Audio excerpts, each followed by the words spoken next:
on, everybody? This is Kevin the Barber with Nerd Classic, and you're sitting at the barber's table. Let's get right into this video, man.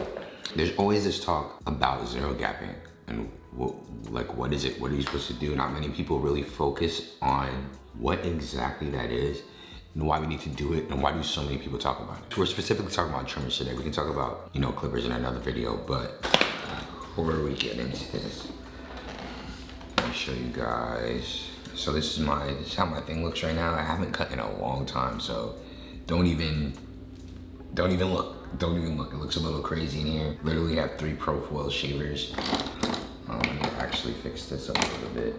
And here are the 3 trimmers I have right now. These are the 3 trimmers that I use frequently. The Babyliss FX trimmer, Andis Slimline Pro Li, and the Andis T-Outliner cordless. Now, my Babyliss Pro use all the time. It's really reliable. Love the way that it's trimmed. I haven't even adjusted it. It has a zero gap. And one of the things I really like about this thing is that it has a hook. Andis, on the other hand, I got this one first, but it doesn't have a hook, but it does have a stand. I do not bring that to my station. I did zero gap this one. This one is not true zero gap, so this one is has a little nail. And it's Slimline Pro, Li are the ones that I use on myself when I'm winding myself up. These are true zero gaps. These are really extremely sharp, my sharpest pair. All right, let's get this out the way. So, what is zero gap? Zero gap is closing the gap between this blade and this blade so that there is 0 gap between them. Just so that you guys understand just a little bit of history. Before, clipper companies would just send you clippers and there would be a decent gap between those two. So essentially, clipper companies were leaving it up to the barber to decide how close they were gonna set that blade. They weren't gonna predetermine how close your blade was going to be. So in order to do that, they just left a decent amount. You get your clipper, you take your tools and you adjust to your liking, right? Nowadays, clipper companies are seeing, they've caught on to the zero gapping. They understand it to the point that they even adjust their clippers so that it can make it even easier for you to eat to zero gap. Every trimmer you'd have to zero gap, you'd have to take out some Phillips head screws, open this up, take off the blade, and then do your whole magic like that. That's how you zero gap these. Now with Viz now, Babyliss came out. Now you don't have to take off the blade. You can keep it on like that. Take out a Allen wrench and put it in like this.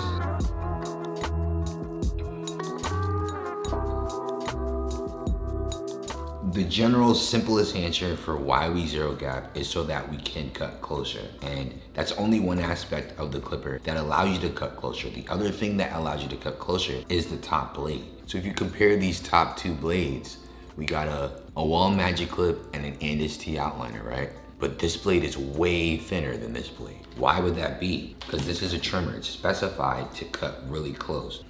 This is specified to cut varying lengths. If this were to be as thin as this, it wouldn't be as effective at fading.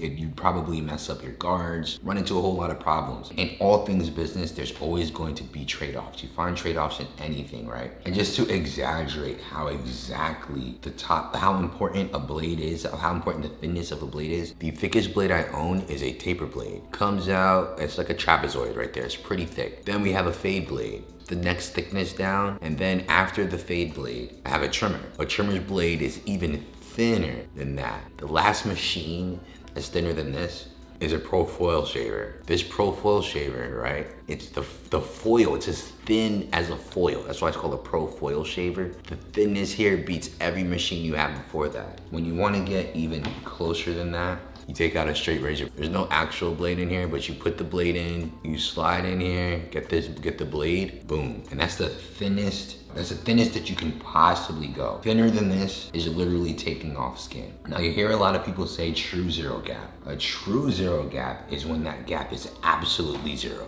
When that blade comes all the way where it's really close to each other like that. No gap, just all the way touching. That's a true zero gap. I don't set my blades that way. I come all the way up, then create just a little nib, just make it a little bit further back so that my nail, so if you take this, right, my nail gets caught here. And the reason I do that is just to give myself a little bit of leeway so that I don't cut people. I can use it on kids, still take off as much hair as possible without having to worry about cutting anybody. At the end of the day, that's what we're doing with clippers. We're cutting things. We want to cut hair extremely efficiently without messing with the skin at all. The point is you have to understand the hair on people's head, also understand the environment that the hair is coming from, and that's the scalp. If you're focused too much on the hair and you disregard the scalp, that client's gonna feel that when they go home, when they take a shower, when they see the haircut. It looks good when they're sitting there, but you never thought about the skin while you were cutting the hair. You guys understand that you zero gap stuff in order to cut as close as possible, right? People tend to think that the sharpness of their blade, the sharpness of their hairlines is determined by how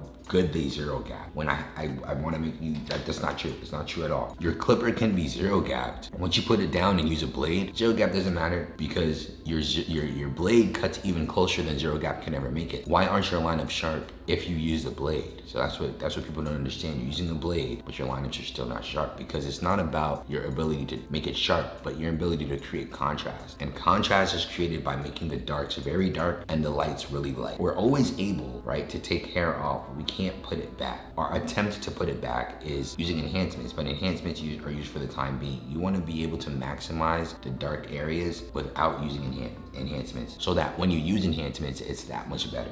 Zero gapping is not to make your lineup sharp. It's to make the process of making things sharp easier. And in these days, clippers are coming set better than they used to. So the demand to make it zero gap is not even as pressed as it was before. So just keep that in mind as well. Another reason why people zero gap is because they do not use blades. So if I have a straight razor blade, right, it really doesn't matter if my trimmers are zero gapped or not, because I have this cuts closer than anything. Why would I zero gap if a zero gap will never cut as close as this? So this is how I demonstrate it for you guys.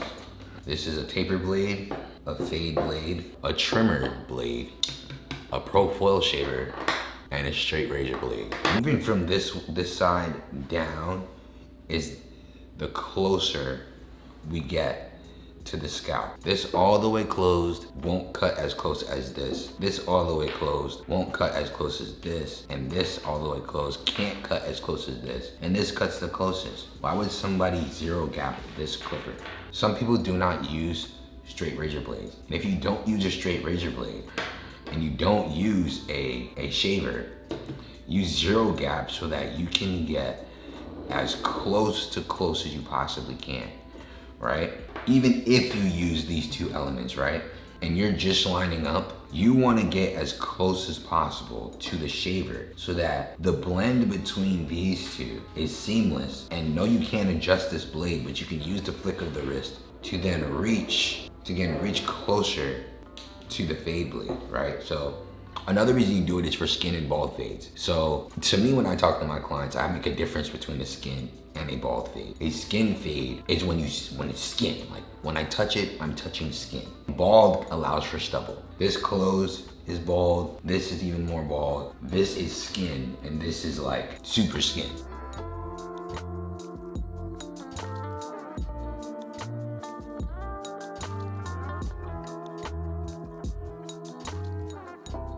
So I said earlier that bald fading is really just for ease of use. If I don't zero gap, it makes it just a little bit harder to use these two instruments. You use this machine on stubble. The lower that stubble is, the easier it is to use this trimmer. So we zero gap this and bring it closer so that this can handle the hairs a lot better. It's a little redundant to use this then this. So like we usually bring it closer here to use either one.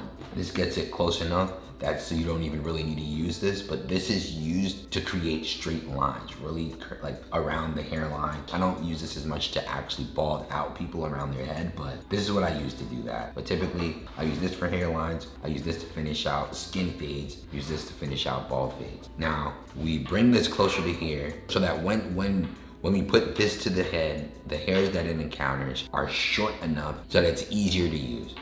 Now, if we do not zero gap our clippers, just further back, it's just handling tougher hairs than it needs to. If you aren't good at taking out lines, it doesn't make any sense to worry about any of this. This is for the people who already understand that and are trying to level up. If you do not use a straight blade, you get this as close as possible so that you can have a nice finished look without actually using the closest blade. And if you do use a straight blade or a profile shaver, you still zero gap it, so the work that these two have to do, aren't as strenuous. Same goes for everything here. So you'll see people picking up different blades, picking up different clippers. I'm zero gapping this so that I get closer to this so it's easier to handle the hairs. But I flick out, you see this, there's a distance here now. So I'm flicking out and I still have a distance. So I zero gap this clipper so that this blend is seamless, right? But now I'm further away from my taper blade. So in an attempt to get even closer to this blade, I flick out, but I still have a gap. In order for me to even close this gap some more, I zero gap this as well. So zero gapping, once you do it to one thing, right, it becomes a way of life. Like, because if you just zero gap one of these, then you make it harder for everything above that. Now, I have blended seamlessly throughout all of these. That was a lot. Hopefully, this helps you guys understand why we zero gap and why it's so important. That's it for today's video. If you have any more suggestions, have any more ideas, anything else that's confusing you, please leave a comment down in the section below. For all you guys who are interested in the Barber system, understanding my mindset, how I go through haircuts and what my understanding of that is, check in the link in the description below and you can get some good information on that. Thank you guys for watching today's video. Thanks for sitting at the barber's table. See you guys in the next one.